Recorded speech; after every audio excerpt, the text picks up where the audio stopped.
जिसकी कृपा से परम शांति व शाश्वत स्थान अर्थात सतलोक को प्राप्त होगा।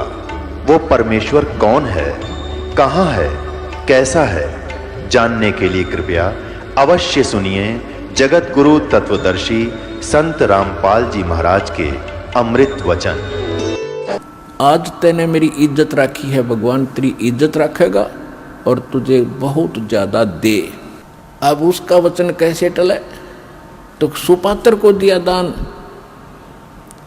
इस संसार में आने वाले कैर से भी कुछ ऐसे कर्म हैं जो दान से ही कटते हैं, कुछ ऐसे कर्म हैं जो सेवा से ही कटते हैं, कुछ ऐसे पाप कर्म हैं जो आपके आरती सिमरन सत्संग सुनने से कटेंगे, कुछ ऐसे कर्म हैं जो दान धर्म करने से और हवन यज्ञ करने से कटेंगे, कुछ ऐसे कर्म हैं जो दंडोत प्रणाम से ही आपके नाश होंगे, कुछ ऐसे पाप कर्म हैं जो सिमरन से ही कटेंगे।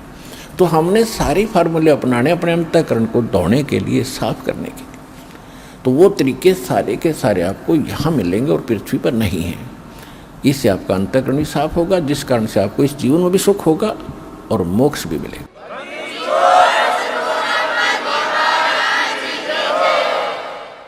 अब द्रौपदी का विवाह हो गया अर्जुन से और पांडव हार गए जुए में, और द्रौपदी को नंगा करने का प्रकरण आपने खूब सुना। दुशासन को आदेश दे दिया दुर्योधन ने कि इसको नंगा कर दे बड़ी सभा में और इसका चीर उतार दे। हम अंधे हैं। द्रौपदी ने एक कुवचन कहा था, जिस समय राजा युधिष्ठिर ने एक शीश महल बनाया था शीशे का, और दुर्योधन को न्योता दिया था भोजन के लिए। ये गया तो इसकी टक्कर लगी शीशे में, दिखा कौन, यूं गिर गया। द्रौपदी आई थी पानी लेकर के सिर पे मटका भर के, और हंसती हुई कहने लगी कि अंधों की संतान अंधी ही होती है। उसने एज ए भाभी अपने देवर को एक मजाक कर दिया, और कहते हैं दुर्योधन दुष्ट आत्मा था, उसका इतना दुख मान गया कि इसको सबक सिखाऊंगा कि इसने कैसे कह दिया मेरे साथ ऐसा मजाक, अभद्र मजाक किया है। अपने आत्माओं परमात्मा कहते हैं साधु सोना और सजन, संत भगत सोना और सजन पुरुष टूट जोड़े 100 बार, और दुर्जन और पाका कलश एक के धक दरार। जैसे मटका होता है पका हुआ, उसको थोड़ा सा झटका लग गया, उसमें दरार आ जाएगी, क्रैक हो गया, वो दोबारा नहीं मिल सकता। 100 प्रयत्न कर लो, अलग ही पहचान रहेगी।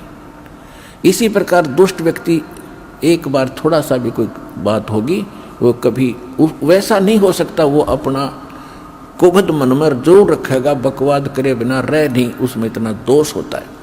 और भगत संत साधु और सोना और सजन, सजन पुरुष भद्र पुरुष टूट जोड़े 100 बार। जैसे सोने का आभूषण बना दिया, अलग अलग टुकड़े कर दिए, फिर उसको दोबारा आभूषण बनाया जाता, निशान भी नहीं रहता ये कौन था, वैसा ही बन जाता है। ऐसे साधु संत कभी कवासुनी हो जाती है तो मन में दोष नहीं रखते, ईर्षा नहीं रखते, उसको बदले की भावना नहीं रखते, और फिर मिलते हैं तो वैसे ही हो जाते हैं जैसे कभी कुछ हुआ ही नहीं। और दुर्जन, दुर्योधन दुर्जन था, एक के धक दरार, उसमें इतना क्रैक आ गया, वो मिटा नहीं, अपना नाश करा के टिका, सर्वनाश कराया उसने। अब उसी आधार से उसने कहा कि दुशासन अब इसको नंगा कर सुबह में, हम तो अंधे हैं और अंधों की संतान है, हम कुछ देख थोड़े सकेंगे इसके अंग को, नंगा कर इसको आज। अब द्रौपदी, वहाँ कौन कौन विराजमान थे पुण्यात्मा, महाभारत पढ़ा करते आप, इसको बड़ा अनमोल ग्रंथ जान के। इसके अंदर जो इन पात्रों का जो गलत रोल था किसी का नहीं धरती पर हमने देखने नहीं मिला। विषम पितामह, द्रोणाचार्य और कर्ण, ये 3 ऐसे योद्धा थे जिससे सब कुछ कांपते थे। दुर्योधन भी कांपता था और वो सारे सभी कौरव कांपते थे। लेकिन उस सभा में वो सारे बैठे और विदुर भी विराजमान था। विदुर जो कौरव पांडवों का चाचा था। अब वहां पर जब उसको नंगा करने लगे, द्रौपदी ने सबसे पुकार की। पहले तो ये सोचा कि ऐसी गलती कैसे कर देंगे, सारी सभा में मुझे नंगा कैसे कर देंगे। भीष्म पितामह जैसे बैठे हैं दादाजी, और साथ में ये बैठे द्रोणाचार्य गुरुजी, और कर्ण जैसे महापुरुष अक्षत्रिय विराजमान है, ये कैसे गलती करेंगे। तो जब सबकी तरफ देखा, दुशासन ने उसका पल्ला पकड़ दिया नंगा करने के लिए। किसी ने भी यूं नहीं कहा तुम क्या कर रहे हो मूर्ख हो, ये क्या कर रहे हो, कैसा जुल्म कर रहे हो। अपने पति पांचों पांडवों की तरफ देखा, क्योंकि वो हार चुके थे, वो बंध चुके थे, नीची गर्दन कर ली। अब द्रौपदी ने देखा कि तो सब फेल हो गए। तो जिसको तू आसरा मान बैठी थी, जिनको सहारा मान रही थी, ये तेरी मदद हेल्प करेंगे, तो ये तो फ्यूज हो गए सारे। तो यहां परमात्मा ने कहा कि उस समर्थ की रीढ़ छुपाई कुल कुटुंब तेराता। अब इन संसारिक लोगों से तू अपनी कल्याण चाहता है, इनसे मदद मांग रहा है, ये मदद नहीं कर सकेंगे। समय आने पर भगवान ही मदद करेगा। और वो कैसे करेगा? यदि तूने उसके अनुकूल कोई ऐसा कर्म किया होगा तो करेगा। अब उस समय उस सभा में एक व्यक्ति था जिसको हम पंचायती कह सकते हैं और एक धर्मपुत्र कह सकते हैं, विदुर। विदुर ने खड़ा होकर कहा, करे भले आदमियों, तुम क्या करने जा रहे हो? कुछ दुर्योधन अकल से काम ले। बाहर के लोग तुम्हें क्या कहेंगे? अपनी इज्जत अपने हाथों उतार रहे हो। तुम एक ही दादा की संतान हो, तुम अलग अलग नहीं हो। विदुर कहे ये बंधु तुम्हारा, ये पांडव भी तो आपके ही चचेरे भाई हैं। विदुर कहे ये बंधु थारा, एक कुल एक परिवारा, और तुम ये ऐसा जुल्म ना करो, अपनी इज्जत आप ही उतार रहे हो। और कहते हैं जब विदुर ने उनको मना किया, रोकना चाहा, तो थप्पड़ मारा, उसके मुंह पर थप्पड़ मारा कि तू तो पांडवों का चमचा है, सदा इन्हीं की ओर बोलता आया, जबकि नाते में वो चाचा था, सगा चाचा। कहते हैं विदुर के मुख पर लगा थपेड़ा, तू तो इन पांडवों का चेहरा, इनका चमचा है, नौकर। तू तो है बांदी का जाया, तू बांदी से पैदा हुआ है, इसलिए तेरे अंदर अक्षत्री वाले गुण नहीं है, तू इतनी ही बोधी बात कहता रहा। तू तो है बांदी का जाया। जब ये शब्द उसने कहा दुशासन ने, कहते हैं भीष्म, कर्ण और द्रोण मुस्काया। अकल देखो उन महापुरुषों की, पंचायत में बैठे हैं और एक लड़का अपने चाचा का थप्पड़ मार रहा है और उसको अपशब्द कह रहा है, और वहां वह बैठे मौजूद व्यक्ति हंस रहे हैं, मुस्कुराए वो। जबकि उन्होंने खड़ा होकर कहना चाहिए था, निकम्मे खबरदार, देते ने अपने चाचा का हाथ लगा दिया, सारी नैतिकता नाश कर दी तूने। और वो इसके विपरीत उन्होंने ना कुछ टोका टाकी की, ना ये कहा तू ऐसा ना करो, बल्कि ये शब्द सुन के कि तू तो है बांदी का जाया। भीष्म, कर्ण और द्रोणाचार्य गुरु कहते मुस्काए, हंसे। और वहां एक था भक्त, एक था पंचायती। उस सभा में पंचायती के एक लक्षण और गुण होते हैं, सच्ची बात कहे, मुंह पे कहे, और उसकी नहीं चले तो उठ कर चला जाना चाहिए, वहां बैठा नहीं रहना चाहिए उस सभा। तो विदुर वहां से उठ कर आ गया, वहां रहा नहीं। या तो भीष्म, द्रोणाचार्य और कर्ण ने उनका विरोध करना चाहिए था, नहीं मानते तो सभा त्याग देनी चाहिए थी। वहां बैठे किस लिए थे? वो बुद्धिहीन उस द्रौपदी को नंगा देखने के लिए बैठे थे वो दुष्ट व्यक्ति। और किस लिए बैठे थे? अब कहते हैं बंधे से बंधा मिले और छोटे कौन उपाय, कर बंदगी निर्बंध की वो पल में दे छुड़ाए। अब दुर्योधन के मलिन अन्न को खाकर भीष्म पितामह, द्रोणाचार्य और कर्ण वो दूषित मन के हो गए थे, वो बंध गए उसके लोक लाज में, किसका टुकड़ा खाते हम कैसे बोलेंगे। और विदुर ने खड़ा होकर कह दिया और उधर से पांडव बंध गए कि हम हार चुके हैं, द्रौपदी को हम बोल नहीं सकते, वो भी बंधन में बंध गए, मर्यादा में। पुण्यात्मा, जब यह जीव इन संसारिक लोगों से अपना आस्था हटा लेगा, एक उदाहरण समझ लेना यहाँ पर, जब तक आप किसी राजनेता या अन्य किसी अपने धनी रिश्तेदार से आशा रखते हो अपने किसी वस्तु की, भगवान साथ कम देगा। जब आप उनसे हटकर केवल एक परमात्मा में आस्था रखकर सच्चे दिल से पुकारोगे तो पता नहीं क्या कर दिया एक पल में।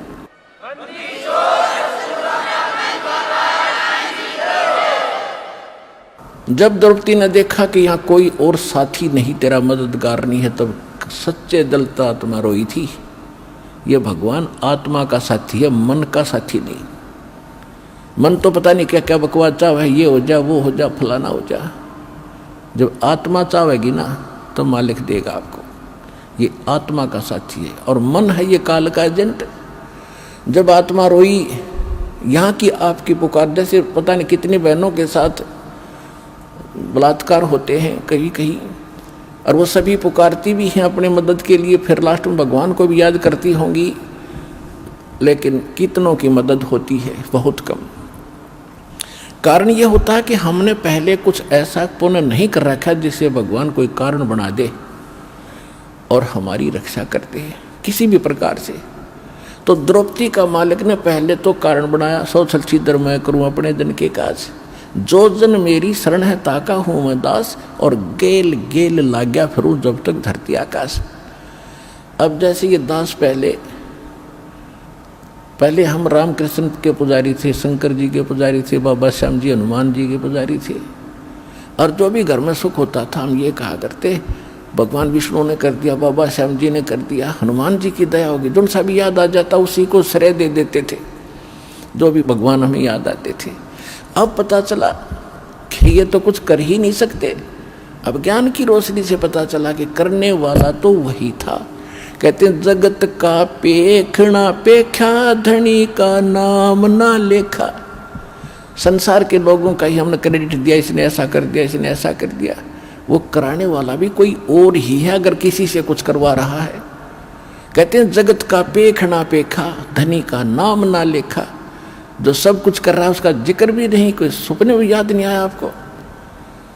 तो परमात्मा कहते हैं जब तक जो मेरी शरण में है, कभी किसी शरण समय में, ये द्रौपदी वाली आत्मा भगवान की शरण में थी। इस कलयुग के इस पीरियड में ये चल रहा है जो स्वर्ण युग आ गया ये, और इसमें जो बिचल गए, पिछड़ गए, रह गए, वो फिर यही धक्के खाते हैं। रानी बन गई, कभी राजा बन गए, कभी देवता बन गए। कुमाई इस समय की होगी वह सत्य भक्ति, और हजारों युगों तक चलेगी उनके साथ, क्योंकि इतनी कमाई इतनी बनती है इसकी, फिर यहाँ बर्बाद हो जाती है। लेकिन जो एक बार उसकी शरण में आ गया, परमात्मा इतने दयालु हैं, उसको कहीं ना कहीं घुमा फिरा के इवन द्रौपदी का भी ईव जन्म देंगे, दोबारा यहाँ पटकेंगे उनको जब उनका नंबर आओगा, जब टेके रहे तो न कहा मोक्ष होना था।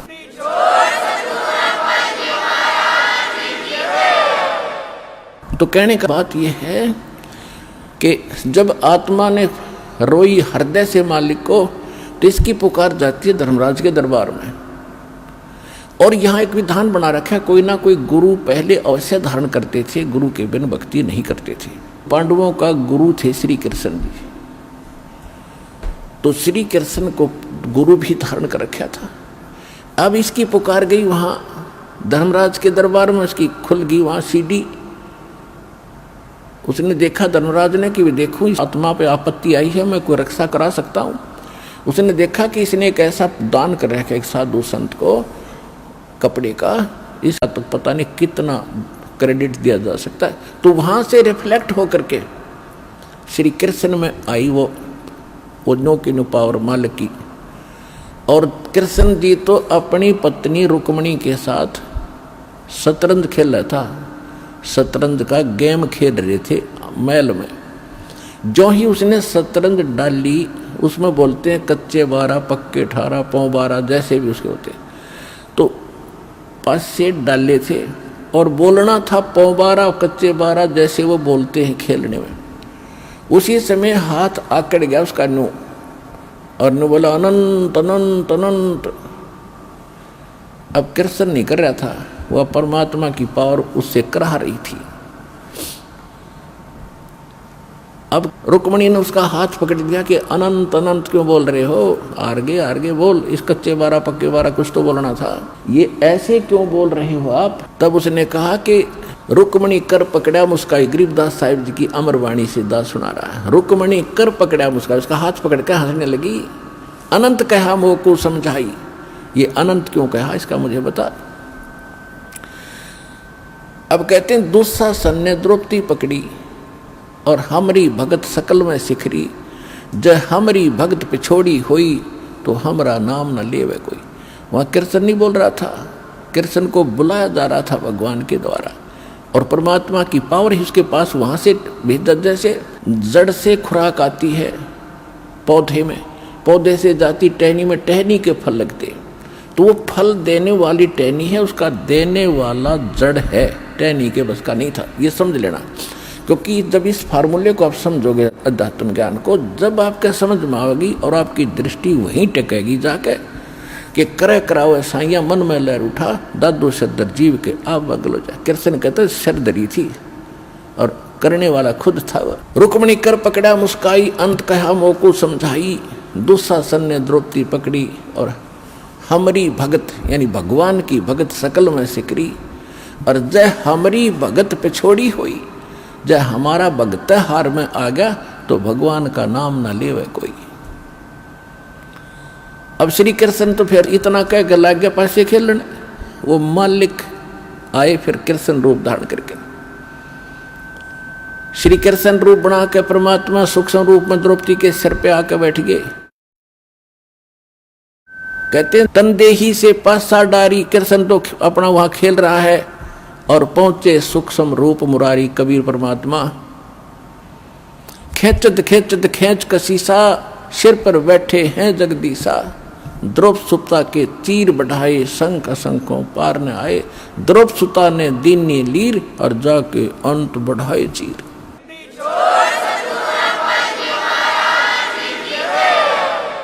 देते को हर देत है जहां तहां से आन, अनदेवा मांगत फिरो, फिर साहिब सुने ना का। फिर काफी समय के बाद जब श्री कृष्ण जी उनके घर आए, तब द्रौपदी ने पूछा कि हे भगवान, आपने मेरी ऐसे कौन सा मेरा शुभ कर्म आगे अड़ गया जिससे आपने मेरी इज्जत रखी। अब वो कृष्ण ने नहीं पता क्या हुआ, उसको तो बताया गया फिर कि आप ऐसे आए थे, मैंने आपको याद किया था, मेरी चीर हरण हो रहा था, आपने दया कर दी। तब श्री कृष्ण में भी को पिछले 3 लोग की ये कुछ शक्ति है, इनमें भी कुछ दिव्य दृष्टि होती है।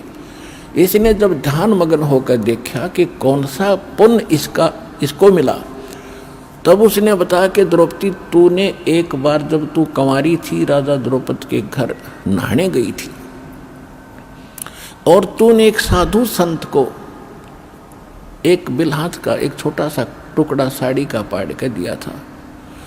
उस महात्मा को दिए हुए फल, उस टुकड़े का फल आपको इतना मिल गया।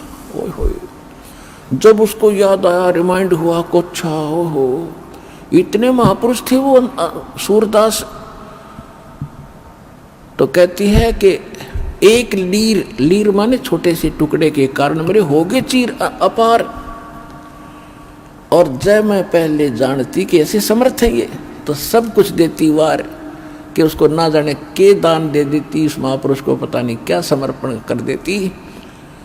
तो पुण्यात्माओं, आज वो अवसर आ गया आपका, और जय ईब चूक गए, अब समर्पण होने का समय है मोक्ष प्राप्ति और यहाँ की सुख प्राप्ति के लिए। इसलिए आपको उदाहरण सुनाया।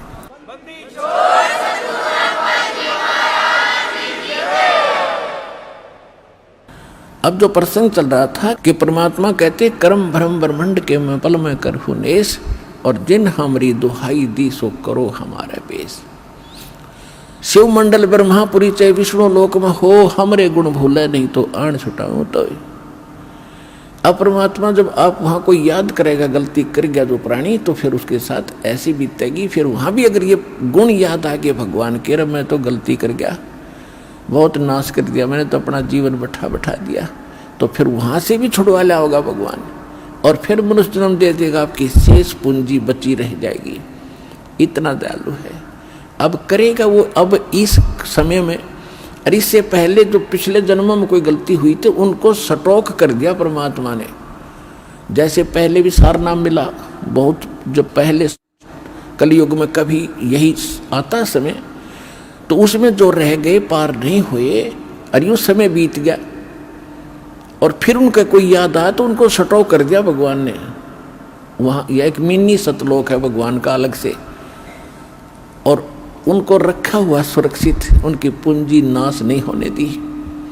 अब आपके घरों में आपके जो संतान पोता पोती जोता जोती जो आएंगी, जो नाम ले रहे हैं, उनके घरों में वो पुण्यकर्मी प्राणी आएंगे जिनकी शेष भक्ति रह गई थी गलती से। अब उनके इतने अच्छे कर्म होंगे, जन्म से उनको सतभक्ति मिलेगी, वो तो एक का जन्म में पार हो जाएंगे। 101 पीढ़ी पार होगी, 101 पीढ़ी आपकी देख रहा।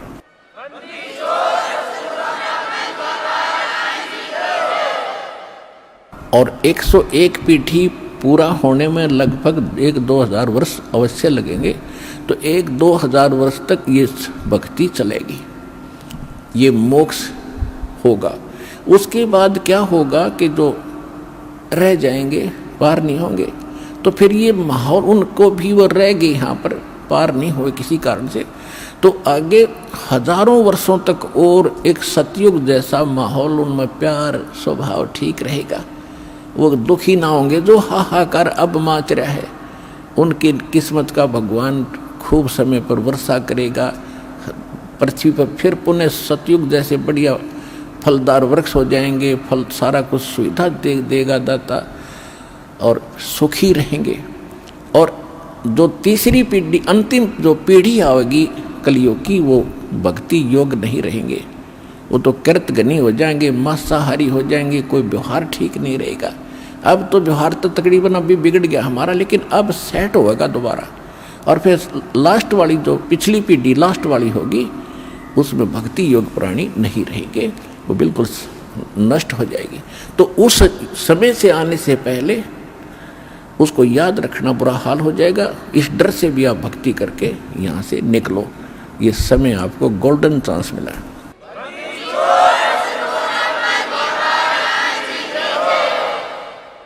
अब क्या बताते हैं परमात्मा,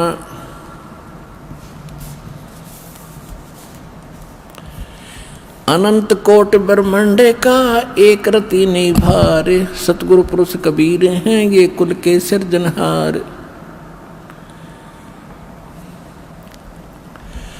अयोध्या दशरथ ना होते और नहीं रामचंद्र अवतारे, रावण गर्भ न जन्मिया वो लंका का शकदार।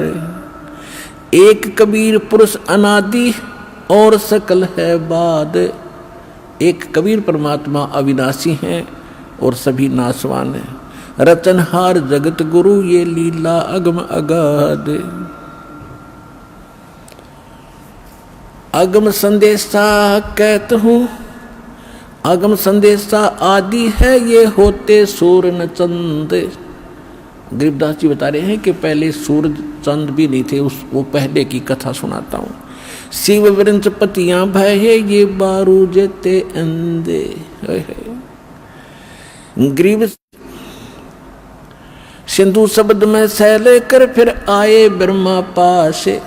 गरीबदास जी कहते हैं कबीर साहब ने बताया, कबीर साहब ने बताया था कि मैंने ब्रह्मा विष्णु और शिव इन सब को मंत्र दिए थे, ये मेरे शिष्य बने थे।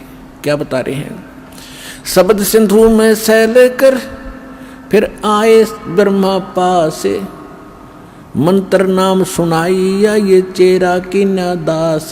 ब्रह्मा जी को ओम मंत्र दिया परमात्मा ने। ब्रह्मा जी ओम मंत्र का जाप करता है, और फिर ब्रह्मा जी से कहा था कि एक और मंत्र दूंगा सतनाम, जब आपकी दृढ़ता देखूंगा। और दोबारा जब परमात्मा गए तो काल ने ब्रह्मा जी को भ्रमित कर दिया कि ये कुछ नहीं जानता, ये झूठ बोलता है। तो बुद्धि बदल गई। आगे रुचि ब्रह्मा जी ने नहीं दिखाई तो परमात्मा ने वो अगला मंत्र नहीं दिया। फिर क्या बताते हैं, एक शब्द से सब है ये ब्रह्मा विष्णु महेश, कच्छ मचकूरम गति ये सेंस पुनि दुन शेष। कहते अक्षीर समुंदर हम गए, शेष सुनाया नाम, रम राम अगाध धुन, शेष सेंस बलि जाऊं। हम दाता दानी शुरू और ब्रह्मा दीना नाम, शब्द स्वरूपी उतरे सत शब्द निर्वाण। हम बैरागी ब्रह्म पद सन्यासी महादेव। क्या कहते हैं परमात्मा कि हम बैरागी ब्रह्म पद और सन्यासी महादेव, और सो हम नाम दिया शिव जी को, वो करे हमारी सेव। श्वेत भूमि का हम गए दा विष्णु विश्वम्बर नाथ। हम इस विष्णु जी के लोक में गए, इनका श्वेत लोक है। अब इस नकली लोक बना रखे, सतलोक से मिलते जुलती कुछ श्वेत लोक है विष्णु जी का भी, लेकिन वो सपेती उसके बहुत कम है जो सतलोक का लिए। तो वहाँ कहते हैं श्वेत भूमि का हम गए जहाँ विष्णु विश्वम्बर नाथ, हरियम हीरा नाम दे अष्टकमल दल स्वाते। अब पुण्यात्मा धीरे धीरे आपको ज्ञान होगा परमपिता के सच्चे भक्ति का। और इस अब परमात्मा कहते हैं इन तीनों को हमने प्रथम बार एक एक मंत्र दिया ताकि इनकी दृढ़ता देखूं, ये कुछ विश्वास मेरे पर करेंगे तो कंप्लीट कोर्स दूंगा। तो कहते हैं हम श्वेत भूमि का हम गए जहाँ विष्णु विश्वम्बर नाथ, और हरियम हीरा नाम दे, और अष्ट कमल दल स्वात, जहाँ विष्णु जी रहते हैं नाभि कमल में, इसके अष्ट कमल हैं और इनको हरियम नाम दिया। अब ये भी हरियम नाम जाप करते हैं और हम इनको इसी नाम से पुकारते हैं, हम भी वही जाप करते हैं। तो इनको कसक होती है कि ये उसी परम संत से ही संबंधित हैं और उससे आकर्षित होकर के, विवश होकर के। अब देखो पुण्यात्मा परमात्मा कितने दयालु हैं।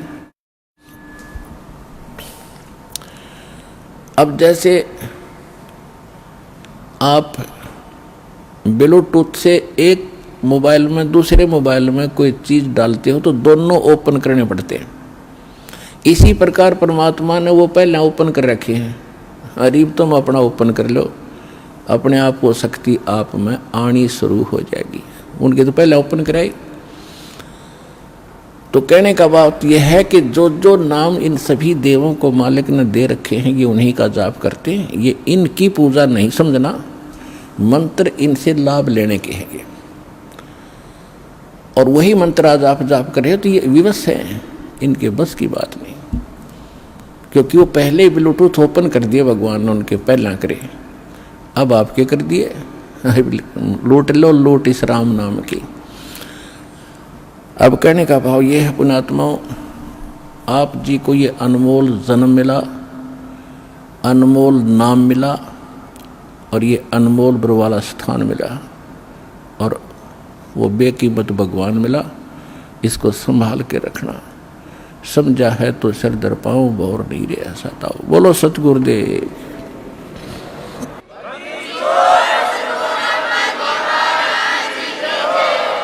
परम पिता परमात्मा पूर्ण ब्रह्म सर्व सृष्टि रचनहार कबीर परमेश्वर जी की असीम रजा से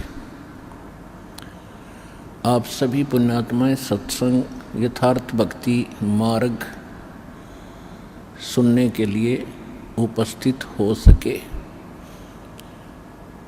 भक्ति मुक्ति के दाता सतगुरु भटकत प्राणी फिरंदा, उस साहिब के हुक्म बिना नहीं तरवर पात हिलंदा। परमेश्वर ने ये निर्धारित समय किया हुआ है कि जिस समय कलयुग 5505 वर्ष बीत जाएगा, उसके बाद कुछ ही समय में पूरा विश्व मेरे भक्ति करेगा कबीर भगवान की। और इस काल के जाल से परिचित होकर के यहाँ की किसी भी वस्तु की डिमांड हृदय में नहीं रहेगी और सत भक्ति करके सभी सत उपदेशी प्राणी सतलोक चले जाएंगे, परमात्मा प्राप्ति करेंगे। उधर से काल ने कहा था कि मैं उस समय से पहले जब आप का दास आवेगा 5505 वर्ष कलयुग बीतेगा, उससे पहले 12 पंथ करूँ मैं साजा, नाम तुम्हारा ले करूँ आवाजा, 12 पंथ नाम जो ले ही सो हमरे मुख आन समोही। और अनेक पंथ चलाऊं या विद जीवों को भरमाऊं। फिर परमेश्वर ने कहा था कि फिर काल ने कहा था कि पहले अंश हमारे जाई, पीछे अंश तुम्हारे आई, ऐसा वचन हर मोय दीजे, तब संसार गमन तुम कीजिए। तब परमात्मा ने कहा था ठीक है, तेरी बात मैंने मान ली। कहते हैं चौथा युग जब कलयुग आई, तब हम अपना अंश पठाई और काल फंद छूटे नर लोई, सकल सृष्टि परवानी खोई। घर घर देखो बोध विचारा, सतनाम सब ठोर उचारा। और कलयुग बीते 5500 पाचा, जब ये वचन मेरा होगा साचा। कलयुग बीत जावे जब एता, तब सकल सृष्टि सकल जीव सभी जीव परम पुरुष पद चेता, यानी उसके बाद सभी जीव सभी प्राणी परमात्मा के उस परम पद की जानकार होंगे। उसके वो समझेंगे कि कोई परम पद है जहाँ जाने के बाद फिर लौटकर प्राणी यहाँ कष्ट उठाने के लिए नहीं आता। तो काल के द्वारा भ्रमित किए हुए ये कबीर पंथी उन्हीं पंथों में से हैं। और परमात्मा ने कभी धर्मदास जी से कहा था कि धर्मदास जी मेरी लाख दुहाई, अभी ये मूल ज्ञान किसी को बताना नहीं है और ना किसी को सार शब्द देना है। इसको तब तक छुपा के रखना है जब तक ये सभी पंथ नष्ट ना हो। अब ये सभी पंथ खत्म हो जाएंगे और सभी एक होकर के सत भक्ति किया करेंगे, क्योंकि सत्य ज्ञान के सामने अज्ञान रुक नहीं सकता। सूर्य उदय होने के बाद अंधेरा नहीं रह सकता। अब ये परमात्मा के सत्य ज्ञान का सूर्य उदय हो रहा है, कुछ ही दिनों में ये शिखर में होगा। तो सब अज्ञान और ये नकली संत अपने आप ठिकाने बैठ जाएंगे और साफ रास्ता कर देंगे। सब बच्चे भगवान की शरण में आएंगे। अब कलयुग में ये काल के जो प्रेरित दामा खेड़ा से संबंधित कुछ जो दामा खेड़ा से संबंधित एक गद्दी चली आ रही है, वो धर्मदास जी के वंशज मानते हैं। उनका सारा इतिहास दास ने क्लियर कर दिया कि परमेश्वर ने कहा था कि जब धर्मदास को कहा था कि तेरी 6ठी पीढ़ी तक मैं जो मंत्र दे रहा हूँ तेरे पुत्र को दूंगा। ये 6ठी पीढ़ी तक तो प्रथम मंत्र 5 नाम ठीक चलेंगे जो आपको दास देता है। उसके बाद कहा था कि उसके बाद तेरे पंथ के जो 6ठी पीढ़ी का होगा, 6ठी पीढ़ी 5वीं तक ठीक चलेंगे। 6ठी पीढ़ी को एक टकसारी पंथ जो काल के पंथों में से 12 में से एक है टकसारी पंथ, उसका प्रवर्तक उस 6ठी पीढ़ी तेरे वंशज को 6ठे पोते को डिस्टर्ब कर देगा और कहेगा कि तुम काल के नाम जाप करते हो 500 इन देवताओं के और बात करते हो सतलोक और सचखंड की। इससे वो भ्रमित हो गया और यही हुआ। उसके बाद उस दामा खेड़ा से संबंधित गद्दी पर यथार्थ भक्ति नहीं रही। अब इनको चिंता बन गई है। दास ने एक यथार्थ कबीर पंथ परिचय बनाकर आपको सौंपा है और आप जिन इसको पढ़ा और अन्य को समझाया और पढ़ाया है, इससे चिंतित होकर के अब दामा खेड़ा वालों ने सच्चाई को छुपाने के लिए एक पुस्तक बनाई है, यथार्थ कबीर पंथ रहस्य। अब कहते नकल में भी अकल की आवश्यकता होती है, वह इनके पास है ही नहीं ज्ञान वाली बुद्धि। अब देखो इस दास ने एक ये यथार्थ कबीर पंथ परिचय पुस्तक बना के आप जी को दी है और इसको सभी पढ़ रहे हैं और इससे परिचित होकर कबीर पंथी उन नकलियों को छोड़कर यहाँ आ रहे। अब इन्होंने एक ये बनाया है अभी तुरंत, बहुत 2014 में इसका प्रकाशन किया इन्होंने। ये देखो, ये है यथार्थ कबीर पंथ पर रहस्य। प्रकाशक हैं सदगुरु कबीर धर्मदास साहेब, वंशावली, प्रतिनिधि सभा, कबीर धर्मनगर, दामा खेड़ा, जिला रायपुर, छत्तीसगढ़। और ये छपी है यहाँ से। प्रकाशक है ये वही है प्रकाशक, अप्रैल 2014 में। और ये computer composing Prakash Kunj, you है कटोरा तालाब, रायपुर, छत्तीसगढ़ से। अब आपको दिखाऊंगा इनकी कलाबाजी। इन्होंने परमात्मा के ज्ञान को, हमारे ज्ञान को सुनकर ये डिस्टर्ब हो गए, क्योंकि इन्हीं की पोल खोल दिक्कती। इन्होंने क्या देखो कैसे विचलित हैं ये लोग। देखिएगा इसके प्रश्न नंबर, ये देखिएगा, ये प्रश्न नंबर 1 है इसका। कबीर पंथ के पवित्र ग्रंथ कबीर सागर से वर्णित अद्भुत रहस्य। धनी धर्मदास साहेब उर्फ जूड़ा वर्ण साहू का जन्म विक्रमी संवत 1452 कार्तिक पूर्णिमा दिन गुरुवार को बांधवगढ़ में हुआ। ठीक, अच्छा ये तो यहाँ पर। अब आगे देखो प्रश्न नंबर 13 में दिखाता हूँ। ये देखो प्रश्न नंबर 13, इस पर क्या कहा है। कबीर पंथ के प्रवर्तक धर्मदास साहिब का जन्म कबीर साहिब के 2.5 वर्ष पूर्व अर्थात विक्रमी संवत 1442 ईस्वी सन 1995। अकल है इनकी, अरे देवताओं 1442 और 1995 में। अब और दिखाता हूँ आपको। देखो 7 पृष्ठ पे ये क्या कहते हैं। 7 पृष्ठ पे कहते हैं कि सतगुरु वे सृष्टि, ये क्या लिखा है कि सृष्टि रचना से पूर्व उस व्यापक सत्य सुनता में सतगुरु कबीर साहब स्वयं ही सतपुरुष में ही विद्यमान थे, यानी सतपुरुष में थे। ये क्या मानते हैं, कबीर साहब अलग है, सतपुरुष अलग है। और हमारी नकल करके इन्होंने नीचे थोड़ी सी बात घुमाई है, देखिएगा। इसी 7 पृष्ठ पे हम पढ़ रहे हैं। यहाँ क्या कहा इन्होंने, जगत सृष्टि की रचना से पूर्व निरंजन ब्रह्मा विष्णु शंकर भी इसी में समाहित थे।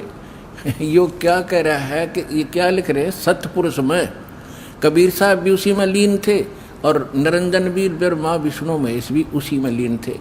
यानी इन नकलियों ने कबीर साहब को निरंजन और ब्रह्मा विष्णु महेश की कैटेगरी में लाकर खड़ा कर दिया। इनके पास खाक ज्ञान है। और देखो आगे देखो विद्यमान थे, निरंजन भी उसी में थे, समाहित थे। और सृष्टि का संपूर्ण दृश्य अदृश्य जगत सतपुरुष में ही समाया हुआ था। अतः सतगुरु कबीर साहब इस समस्त दृश्य अदृश्य सृष्टि के साक्षी गवाह भी हैं।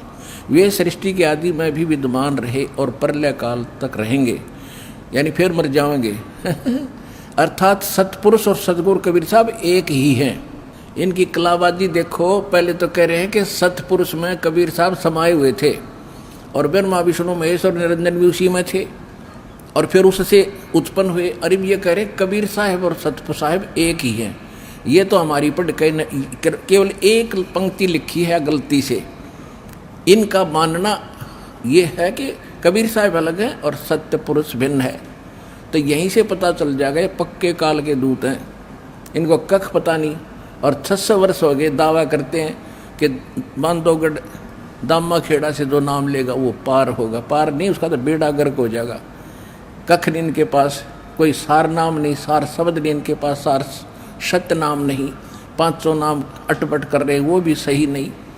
अब देखो 7 पर हम पढ़ रहे हैं, देखो ये 7 पर हम पढ़ रहे हैं, यहाँ तक हम आगे हैं, ये सारा हमने पढ़ लिया। वे सृष्टि के आदि में विद्वान रहे और प्रलय तक रहेंगे, यानी प्रलय फिर कबीर साहब मर जाएंगे, इनका कहना। अर्थात सत्पुरुष और सदगुरु कबीर साहब एक ही हैं। इसी अव्यक्त सत्पुरुष से ही व्यक्त संसार का निर्माण हुआ है। और देखो अब 8 पृष्ठ पे क्या कहा इन्होंने, ये कुछ वाणी है कबीर सागर की ली है। आदि अंत कोई ना बासा, आप ही आप कीन प्रकाशा, साहिब हतो न और नहीं कोई, शिष्य गुरु हते नहीं कोई, तब नहीं तब ब्रह्मा वेद निशानी, ना तब शिव की उत्पानी। ये कबीर साहब की वाणी है, इसका अनुवाद यहाँ कर रहे हैं। अतः सतगुरु कबीर साहब सतलोक काधिपति सतपुरुष के प्रतिनिधि हैं। सतपुरुष का यही पवित्र प्रतिनिधि समस्त संसार में पूर्ण गुरु सदगुरु भी है। पंथ प्रदर्शक भी इसी एकाधिपति सतपुरुष से ही इस सृष्टि की रचना हुई है। देखो यानी सतगुरु कबीर साहब सतलोक के अधिपति सतपुरुष के प्रतिनिधि हैं, सतपुरुष नहीं, परमात्मा नहीं। अब इसी से पता लग जाएगा ये कितने विद्वान है, कैसा इन्होंने भगवान को जाना है। एक प्रधानमंत्री और प्रधानमंत्री का प्रतिनिधि होता, उसका कोई राजनीतिक सलाहकार, छोटा मोटा कोई सेक्रेटरी। प्रधानमंत्री ये कैसे हुआ, तो इसका मतलब इनको कख भी पता नहीं भक्ति मार्ग का। तो पुण्यात्माओं रहम हुआ आपके ऊपर जो पहले आगे मान लेके चलो, और रोएंगे वो भक्त जो बाद में आओगे। ये जो कोशिश अब भी कर रहे हैं कि इसके माध्यम से सत्य को दबाएं। अब देखो एक और दिखाता हूँ ये कलाबाजी। अब देखो इन नकलियों ने इस दास के ऊपर कटाक्ष कर रखा है। देखो ये पृष्ठ है 58, इस पे इन्होंने क्या कहा है, बाकी और भी काफी कुछ कहा है। ये कहते हैं, ये सारे बता करके अपन यहाँ कहता है, एक तथा कथित करीब कबीर देव का अवतार 3 बार में उपदेश बताता है। अर्थात प्रथम बार में गणेश, ब्रह्मा, सावित्री, लक्ष्मी, विष्णु, शंकर, पार्वती तथा माता शेरावाली का नाम जाप देता है। और दूसरी बार में 2 अक्षर, एक ओम तथा तत् का जाप देता है। और तीसरी बार में सार नाम देता है जो पूर्ण रूप से गुप्त है। इसी प्रकार कबीर पंथी की कोई शाखा ओम सोहम रंकार जाप कर रही है, तो कोई केवल ओम ए शब्द उच्चारण कर रही है, कोई शाखा श्वास को उल्टा करके साधना कर रही है, कान आँख बंद कर रही है। और इनका कहने का भाव ये है कि 3 बार में नाम नहीं दिया जाता। वो एक कथित दास को कह रहे हैं, वो पहले ब्रह्मा विष्णु महेश के मंत्र देता है, फिर 2 अक्षर का देता है, फिर स्वर नाम देता है। ऐसा कुछ नहीं है, ये नकली कह रहे हैं। अब इनकी अब पोल खुल गई, आपको पता चल जाएगा ये फिर क्या बताते हैं। अपने आत्माओं इनने अपनी वास्तविकता पर बता दी। ये एक और छाप का ग्रंथ कति ताज़ा ताज़ा। अब देखिएगा इसके प्रश्न नंबर 50 पे ये कि कबीर पंथ के 12 पंथों का भेद, इसका ये सारा बताते हुए यहाँ इन्होंने यहाँ 51 पर आगे यहाँ लिखा है कि 12 पंथ काल फुरमाना, भूले जीव न जाओ ठिकाना। ये सारा ले लिया नौका ने, बिल्कुल एक्यूरेट कबीर वाणी चैप्टर से, कबीर सागर से सारा। प्रथम जागू जग में बरमावे, दूसरा स्रोत गोपाल, फिर मूल निरंजन टकसार, और ये बीज की वाणी, ये सारा। और देखना है। अब 6वां पंथ सतनामी प्रकाश जीव पंथ, फिर राम कबीर पंथ, फिर आगे 10वां भेद परम धाम की वाणी, फिर साख हमारी निर्णय ठानी साखी, फिर ये है संवत 1775 होई ता दिन प्रेम प्रगटे जग सोई। ये 74 है, 1774 गलती से प्रिंट है। आज्ञा रह ब्रह्म बोध लावे, कोली चमार सबके घर खावे, साख हमारी ले जीव समझावे, असंग जन्म ठोर नहीं पावे। और बर में पंथ प्रगट हो बानी, शब्द हमारे की निर्णय ठानी, अस्थिर घर का मर्म नहीं पावे, 12 पंथ हम ही को धावे। और बर में बर है पंथ हम ही चल आवे, और सब पंथ मिटा के एक चलावे। आय हाय। प्रथम चरण कलयुग निर्याना तब मघर मांडूप मैदाना। अब इन्होंने अनुवाद किया इसमें। इतना समय नहीं, आज पूरा नहीं बताऊंगा, तो थोड़ा हिंट दे रहा हूँ। और इनकी आज पोल खोल लेंगे, जो पहले इनका हमने इनकी देही तोड़ रखी है, इनकी धोती सी धो कर रखी है, कति क्लियर कर दिए ये नकली है, इनके पास कख भी नहीं भक्ति मार्ग। अब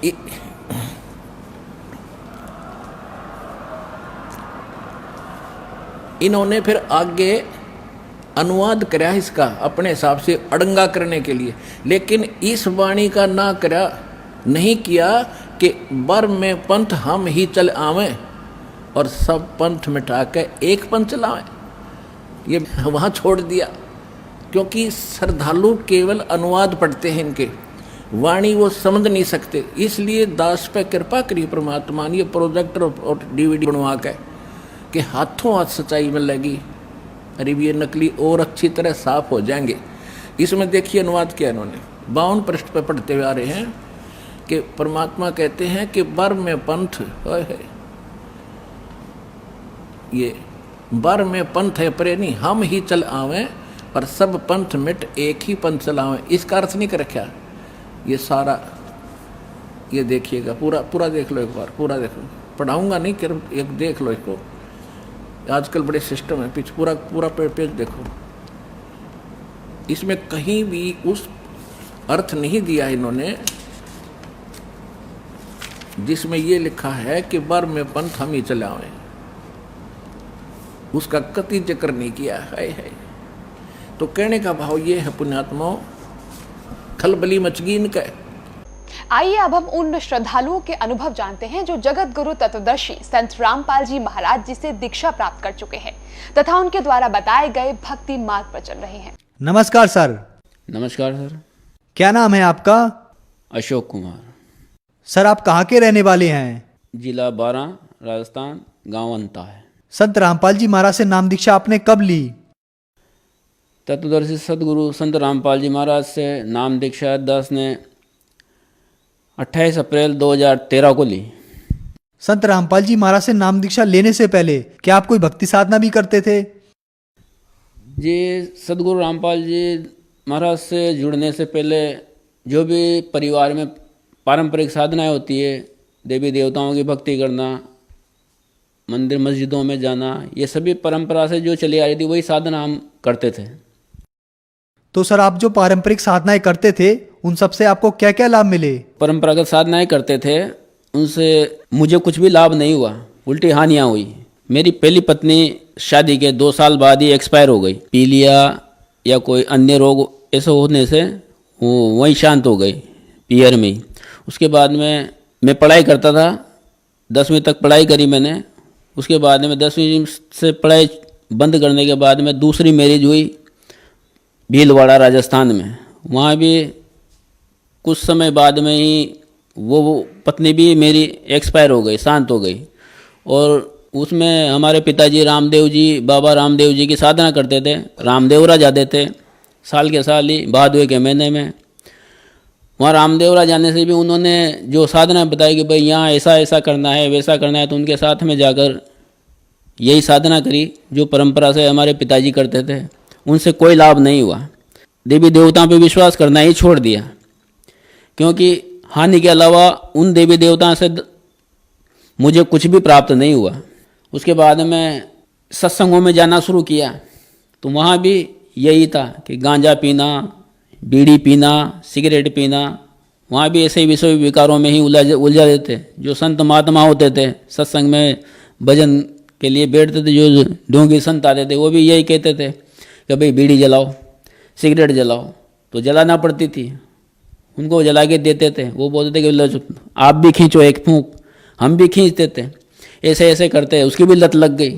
फिर गांजा पीने लग गए, तो करीब करीब 3-4 साल तक गांजा पिया। तो कहने का मतलब ये है कि जितने भी ये साधनाएं थी, जो आडंबर थे, जो अन्य संतों के साथ में रहे, उनके सानिध्य में रहे, सारे उल्टे ही शौक किए और उनका परिणाम भी उल्टा ही आया। तो फिर संत रामपाल जी महाराज की शरण में आप कैसे आए? ये सर संत रामपाल जी महाराज के शरण में आना एक संजोग ही था या संत रामपाल जी महाराज की कृपा थी। तो मैं ऐसे ही सत्संग में गाना बजाना करते थे, भजन गाते थे, परमेश्वर कबीर साहब की वाणियाँ भी गाते थे। तो गाने का शौक था, तो आध्यात्मिक चैनल देखते थे, जैसे आस्था है, संस्कार है, ऐसे जो कथावाचकों की कथा आती थी उनको सुनते थे। उनसे कुछ सीखने को मिलता था कि भाई इनमें अच्छा गाते हैं, अच्छा प्रोग्राम देते हैं ये, तो उनसे सीखते थे। तो ऐसे चलाते चलाते एक दिन क्या है, अचानक ही आस्था टीवी पे परमात्मा सदगुरु रामपाल जी महाराज का सत्संग आता था। वो अचानक ही देखने को मिला। ज़्यादा से ज़्यादा 5 या 7 मिनट मैंने सत्संग देखा, लेकिन उस 5-7 मिनट के सत्संग से मुझ पर ऐसा अट्रैक्शन हुआ कि दूसरे दिन मुझे ये भी पता नहीं था कि सत्संग कितने बजे चालू होता है, कब आता है, पर मुझे वो 5-10 मिनट का सत्संग सुना, उससे ये लाभ हुआ कि दूसरे दिन मैं टीवी के सामने बैठ गया 1 घंटा पहले कि भाई ये शाम को आता है सत्संग। तो शाम को 6 बजे से टीवी चालू करके मैं बैठ गया कि भाई सत्संग कितने बजे आता है।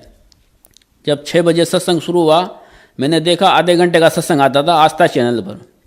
बस वो आस्था चैनल का सत्संग एक जगह बार देखने के बाद में लगातार मैंने कम से कम 8-10 दिन तक देखा। उसके बाद में चैनल के नीचे हेडलाइन आती है पीली पट्टी, उस पीली पट्टी पे जो फ़ोन नंबर रहते हैं वहाँ से मैंने SMS करके ज्ञान गंगा पुस्तक मंगवाई। ज्ञान गंगा पुस्तक को पढ़ा। तो ज्ञान गंगा पढ़ने के बाद में मैंने भगतमती को बताया कि ऐसा ऐसा है वहाँ बरवाला आश्रम में हरियाणा में, और वहाँ भगतमती की ये इच्छा थी कि भाई हमारे लड़का हो।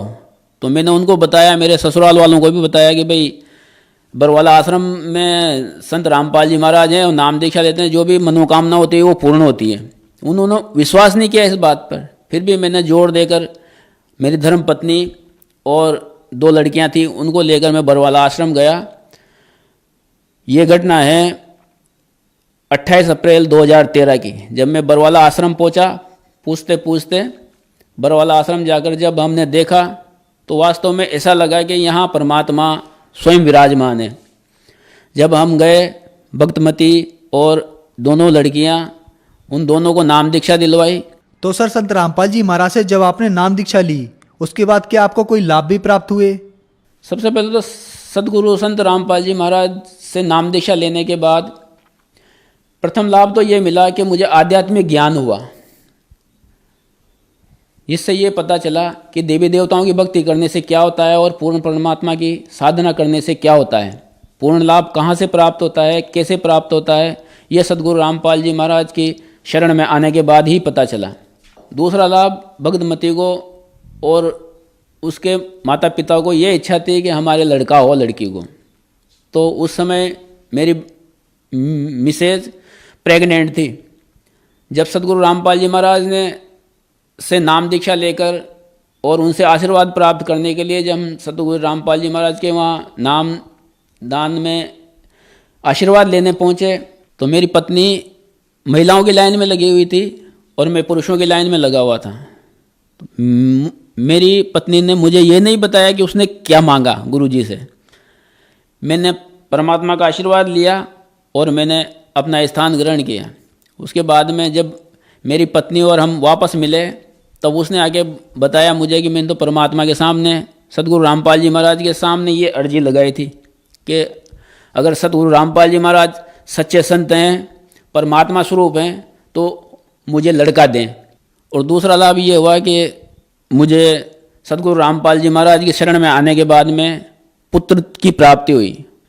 उसके बाद में तीसरा लाभ ये हुआ, सर जी हमारे बड़े भाई साहब हैं, इंदौर रहते हैं, तो वो क्या है संडे को शराब का सेवन करते हैं या मीट वगैरह खाते हैं। तो ऐसे ही एक दिन हमारे वहाँ घर पर आए हुए थे और कहीं बाहर से खा पी के आए थे। वो ज़्यादा नशे में तो नहीं थे, पर उन्होंने क्या है बच्चे को उठाया, जो सदगुरु रामपाल जी महाराज की कृपा से मुझे प्राप्त हुआ था, उसको उसने उठाया और खिलाते खिलाते ऊपर ले गया छत पे।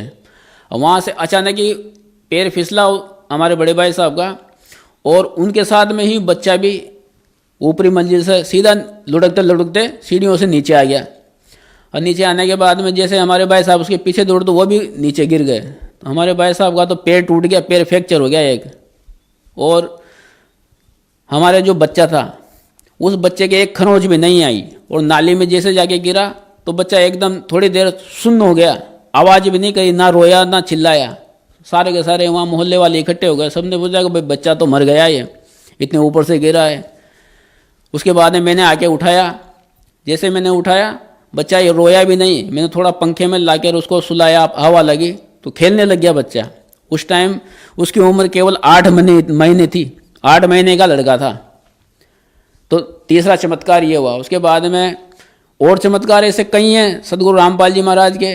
बाकी एक चमत्कार मैं और बताऊंगा, जो हमारे दूसरे नंबर की लड़की है, उस लड़की के पैरों में ऑटोमेटिक ही पता नहीं ऐसी कोई बीमारी जी, जलन का रोग, जैसे परमात्मा सदगुरु रामपाल जी महाराज सत्संग में सुनाते हैं कि सिकंदर लोधी के जलन का रोग था।